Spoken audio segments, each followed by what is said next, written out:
Welcome back for another one, ladies and gents. Thanks for tuning in. This week I'm putting up my how I prepare for an overnighter. So I'm going out not next week, but the week after, up to a mountain in Maine, a place I've been before, but this time I'm going up the mountain, and it's going to be a lot of fun.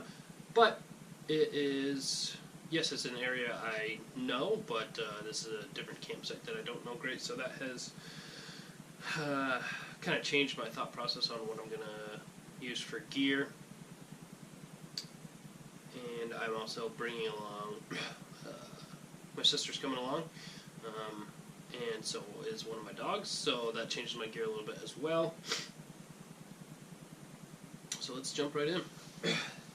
I have decided, it's a little bit of a heavier pack, but I've decided to go with my Under Armour pack.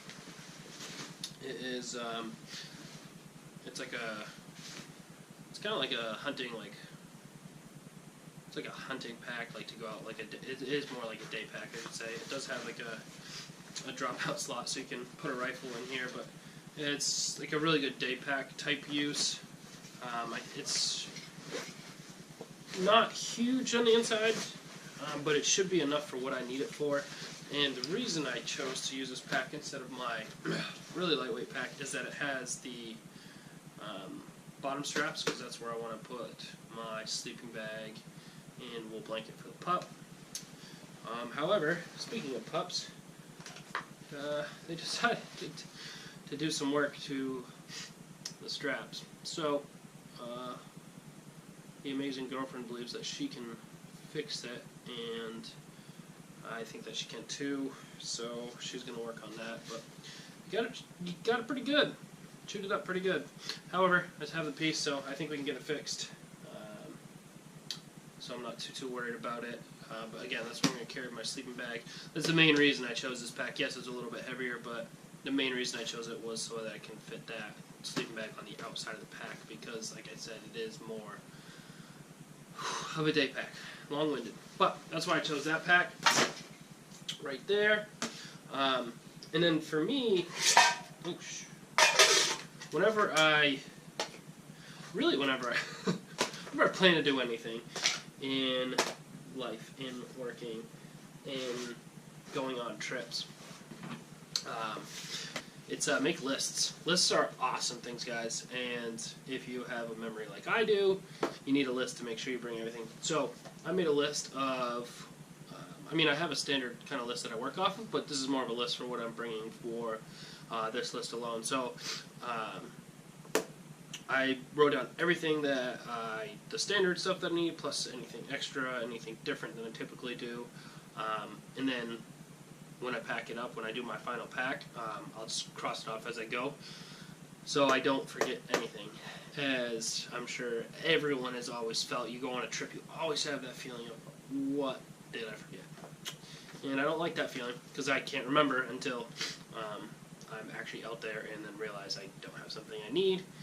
And in under freezing temperatures, I don't really want to forget anything. So, lists. Long story short, I can't do that. I don't do long story shorts. Long story short, lists. So, I'm going to kind of use that to do this video as well. I'm just going to go down on what I've listed and I'll show you the gear that I am bringing.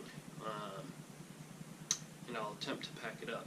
I always make this big list, and then I always lose stuff off of it because I realize that I don't need it, it doesn't fit in the pack, it's too much stuff, it's too heavy. But I'll go down the list of what I'm going to do, I'll attempt to pack it up and see what I've got.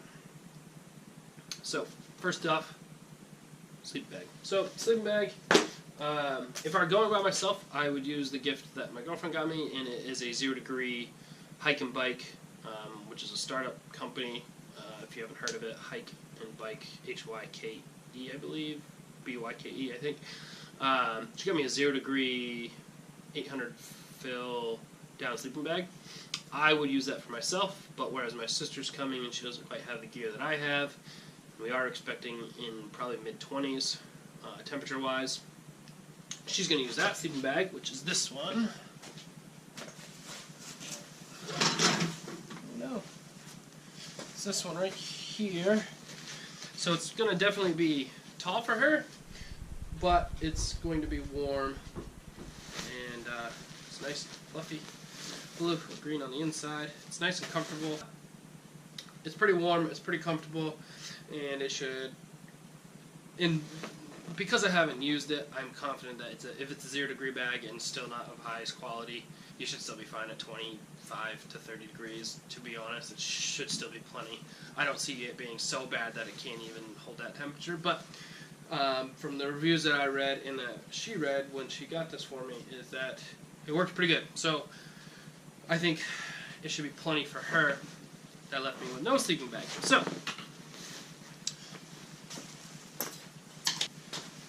I had originally planned, or I thought that we might go earlier in October, so I was going to bring my next size up sleeping bag, which is a 36 degree bag. I have been in that 36 degree bag less than 36 degrees, and it was not fun.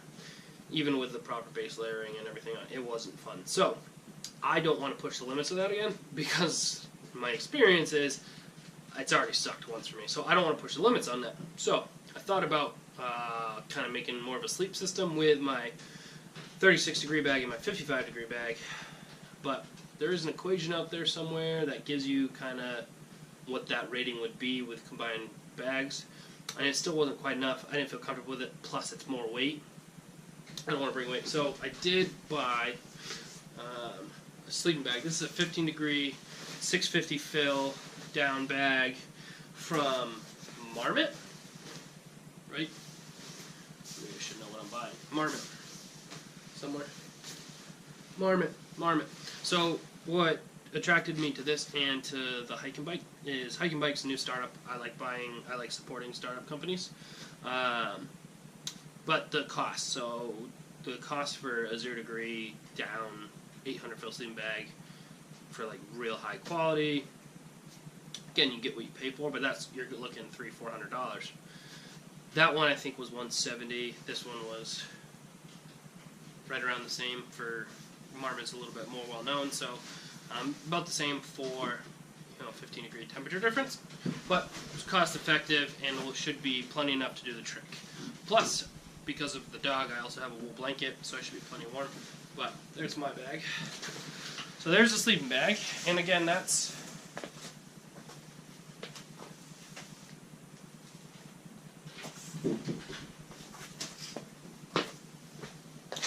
going on the bottom of my bag with the wool blanket. So I'm gonna do like one bed roll and just put that on the bottom of my bag, so it goes on the outside.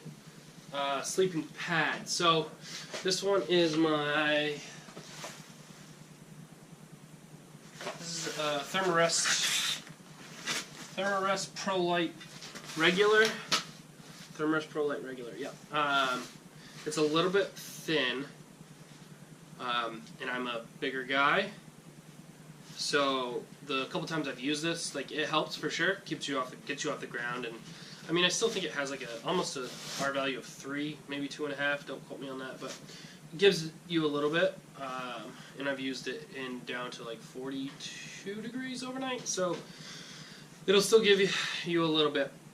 But whereas my sister's going to be using my 0 degree bag, she gets this one, and I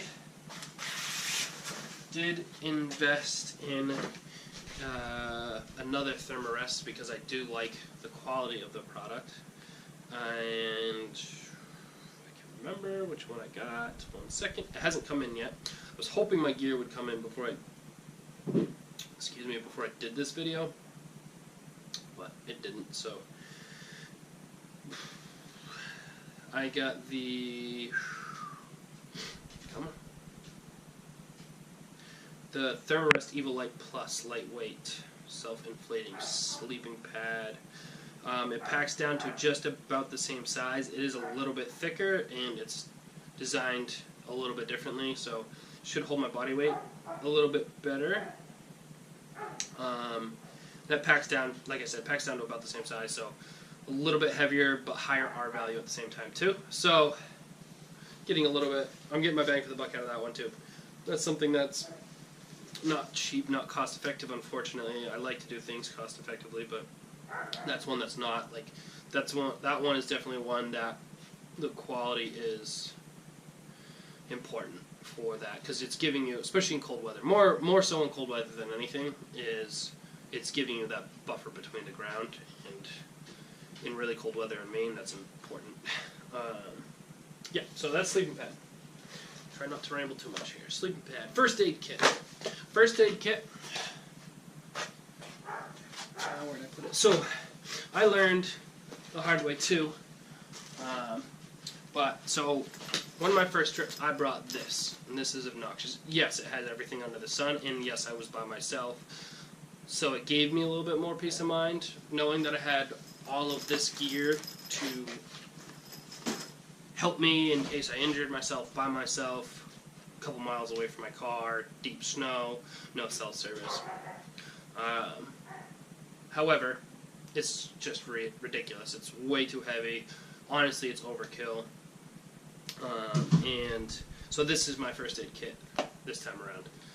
It holds literally the basics. I've got some antibiotic pain relief, like first aid cream, some gauze, some alcohol wipes, some duct tape. So this plastic right here is, if you have dogs and ever need doggy bags, they come on rolls, and this is that plastic from that roll. So I rolled up a bunch of duct tape in that. So honestly, if you cut yourself at all with some gauze and duct tape, it'll do the trick for long enough that you need.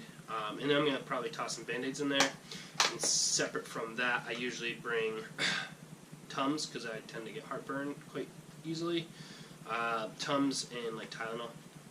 Other than that, I don't really need anything. I don't have allergies or anything. So first aid, nothing crazy.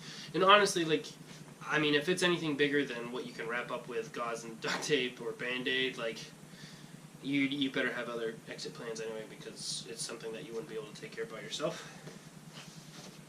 Unless you know how to stitch wounds, sew wounds, stitch. Yeah, so that's my first aid. And I'm with my sister, so God forbid something were to actually happen, someone can get help quicker than if I were by myself. Again, still overkill, but better this time. TP kit, toilet paper. Most important thing there is, they can bring in your pack. If you ever forget toilet paper, you are SOL. Literally.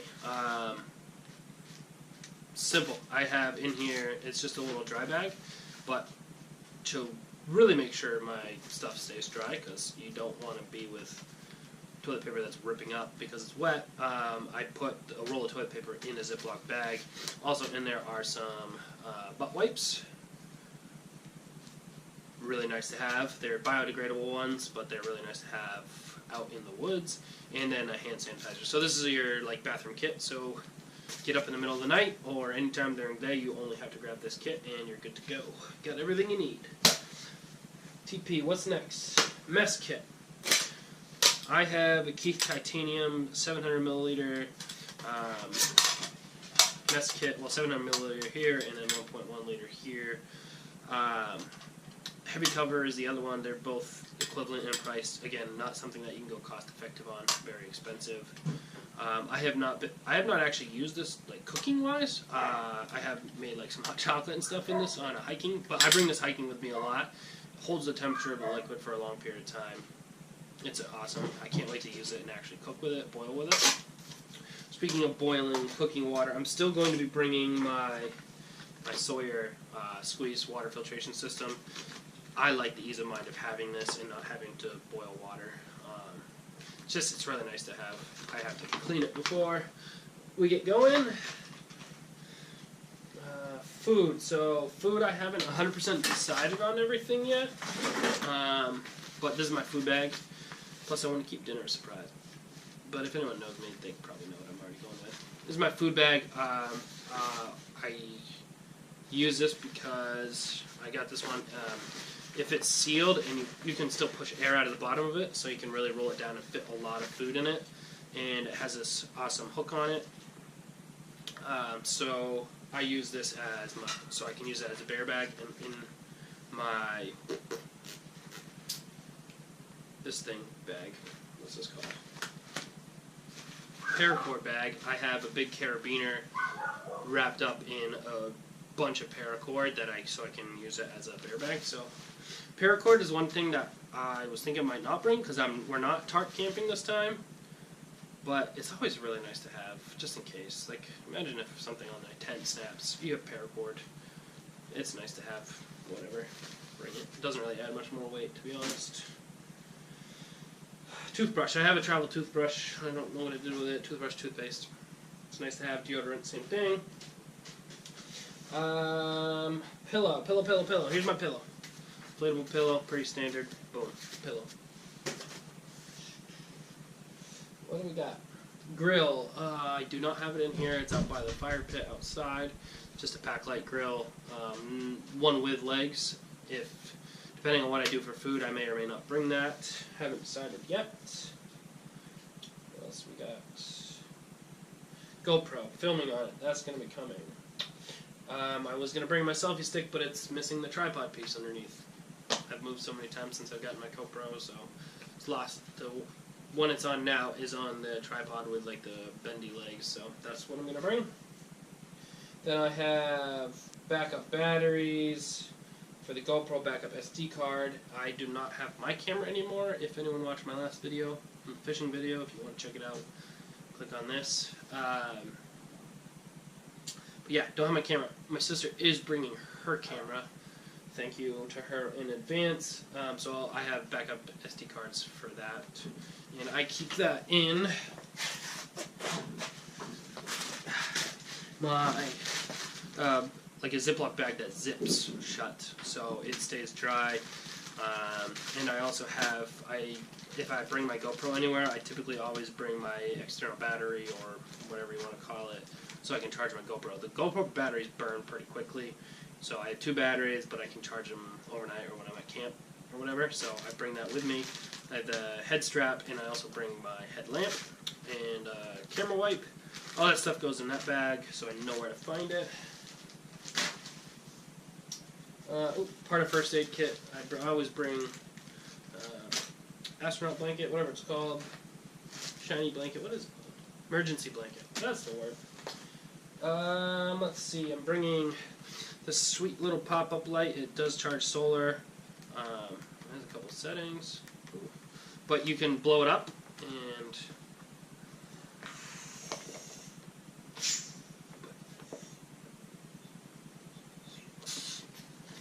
maybe you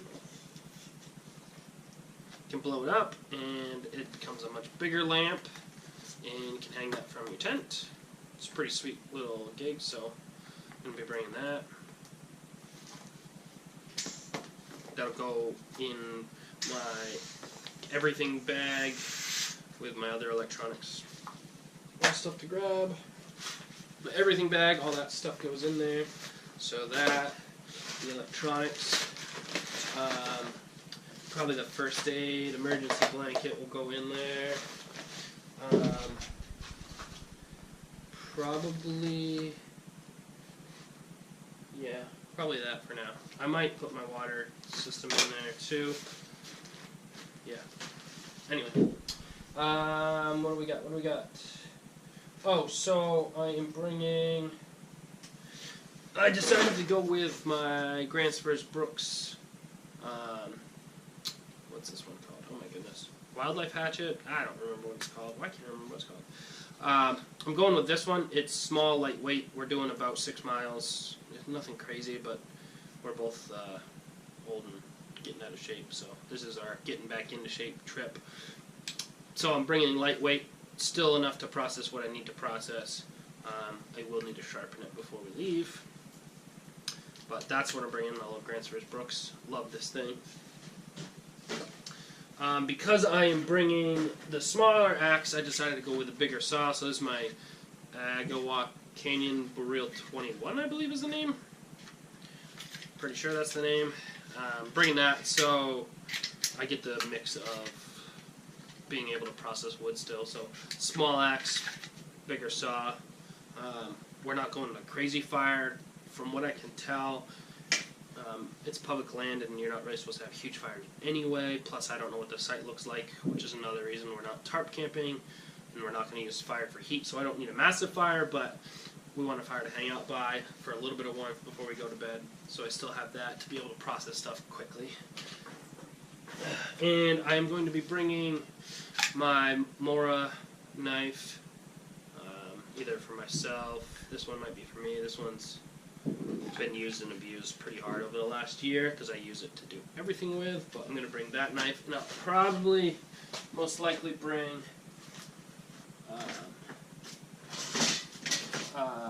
my buck knife. Buck is the brand. Buck knife for my sister to use as well, or to have with me. That one needs to be washed and sharpened as well. But yeah, so I'll probably be bringing those two knives. Well, one for her, one for me. Anyway, tools, check. I'll be bringing my little twig stove. This is an awesome kit to have. It's the one that folds, that you piece together. Very, very lightweight, quick and efficient, and so if you want like a quick coffee or oatmeal in the morning without having to start a full fire, that's the way to go. Check. I might bring my camp chair. It's not looking like I'm going to have space for it, so it's really just an added luxury, not anything I actually need. It's just nice to have and sit on, but whatever. Headlamp. Alright, tents. Tents, before I make this, I can see that this video's already going too long already because I talk a lot, but whatever. So I've been monitoring the weather as close as I possibly can, and I know it's hard to predict a couple weeks out, but it looks like it's going to be nice and chilly. Anywhere from what I've seen so far, 25 to 35 degrees. So it's very doable for a tarp shelter, but again, you don't want to have, I don't want to rely on the fire for warmth, especially when we're bringing such well-rated bags for the trip. And because I have Riley with me, if you have all seen him in my previous videos, he is our newest addition to the family, and he's a young pup. He likes to slip his collar, so I don't want to tarp camp, tie him up, and he slips his collar in the middle of the night. So I do have a one-person tent. I did lay down with him in it, and it is a tight fit, but it's how we sleep in bed anyway. So I have two one-person tent now. I did buy this.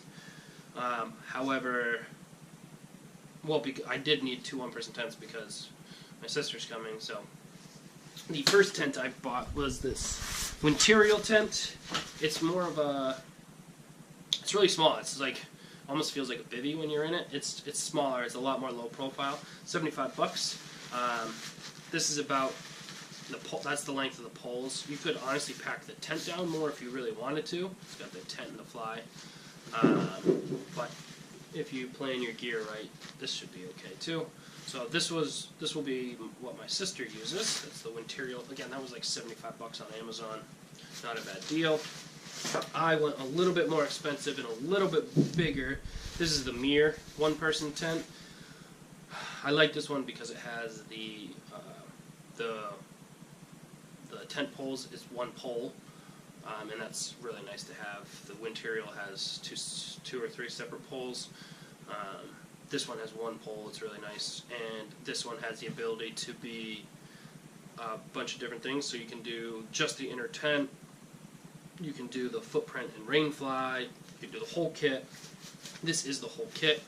Again, this is the length of the tent poles, and the rest is stuffed in there pretty snug. It's my tent. Mine and the pups. This is the Mir. Again, this is the Mir tent. I don't remember if it had a name for it, but it was only $100. Not that bad, to be honest. If you look at some of these tents, like, for example, the one that's probably like my dream one-person tent is the Big Agnes. That one's like $300 or more. Probably more, to be honest. Really good deal. So far I've set it up, it feels like some pretty decent quality. We're going to put it to the test this weekend, but it does feel like it's pretty decent quality, so should get the job done. That's my gear. I don't think much will change between now and then. going to try and pack this up right now and see if we can make it fit.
Sweet. So I haven't fit in, there's two things I haven't fit in.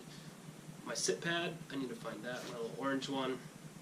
I've seen it in my spoon carving episodes, that's my camping one too. So my sit pad, my food bag, once that's full, so that will be full, and that will be a couple, honestly will be like a pound. Probably more. Probably a couple pounds with beer and beverages. This will be bagged, so the inside will definitely be filled up, and it will be a little bit tight, but not bad at all. So it needs to fit food, sit pad, and my sleeping pad. Yep. So it will be a tight fit, but it looks like it's going to fit just fine. And then on the bottom will be the sleeping bag and a little blanket. We'll go in down there. And it looks good. It's not too bad. It's probably, but all said and done, once the water's full, probably talking about 20-pound pack maybe. Not too bad.